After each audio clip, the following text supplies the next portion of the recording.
د پښتو ډرامو اکټره او سټیج ډانسري سیمي خان نونو د مرګ په اړه تازه معلومات راغلي چې هغه څنګه چا ولې او د څه په خاطر وژله. که غواړئ چې تاسو یې هم په اړه پوره معلومات ترلاسه کړئ نو ویډیو تر پای وګورئ.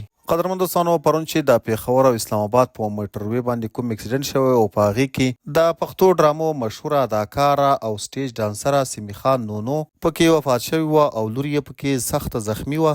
د هغې په اړه تازه معلومات دا دي چې هغه پرون نه بل پرون پیښور ته راغلې وه. غوښتل چې دلته په پیښور کې له خپلو زړو اداکارانو او د شوبز ملګرو سره میلاو شي. د نونو د پیښور له ملګرو سره هم زموږ خبرې وشوې. هغوی ویل چې سیمي خان نونو پرون نه بل پرون پیښور ته راغلې وه او موږ ته یې ویل چې ما ډیر وخت په دوبۍ کې هم تیر کو او اوس په اسلام آباد کې اوسېږم.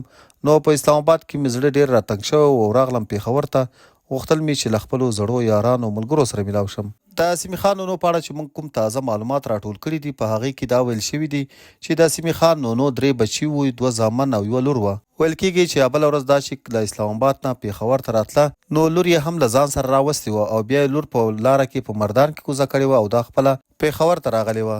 د دې اصل خپل کور په مردان کې وو او خپل دواړه زامن یې هلته په اسلام آباد کې له خپلې مور سره پرېښی وو. نو کله چې دا پیښور ته راغلې ده هلته له خپلو ملګرو سره میلاو شوې ده او شپه یې هم کړې ده. کله چې دا له پیښور څخه واپس اسلام آباد ته تله نو په لاره کې له مردان څخه خپله لور هم راوچته کړې ده او دواړه لور او مور له مردان څخه په موټروي باندې اسلام آباد ته روان شوي. کله چې دوی اسلام آباد ته نږدې شوي دي د فتح جنګ انټرچینج سره د دوی له ګاډي څخه ټیر وتی دی او ګاډی یې په ټرک ورغلی او بیا وروسته یې ګاډی الټه شوی دی چې په موقع باندې سیمي خان نونو پکې وفات شوي او لور یې سخت زخمی ده. د لور یې تیر ماښام یو اپریشن هم وشو. سیمي خان نونو یې هم نن په مردان کې خاورو ته ورسپارله او هلته یې په خپل ابایي کلي کې ښخه کړه. سیمي خان نونو په اصل کې د مردان وه، په پیښور شوبز کې دې سټارټ اخیستی او د هغې څخه وروسته دا دوبۍ ته لاړه او له دوبۍ څخه نن سبا په اسلام آباد کې اوسېده. په دوبۍ کې د دې کیفې هم ده او په اسلام آباد کې بوتیک ده. د سیمي خان نونو د مرګ په اړه دغه تازه معلومات چې دلته مو له تاسو سره شریک کړل. د نورو داسې تازه خبرونو او مهمو معلوماتو لپاره پښتون ټایم یوټیوب چینل همدا اوس سبسکرایب کړئ.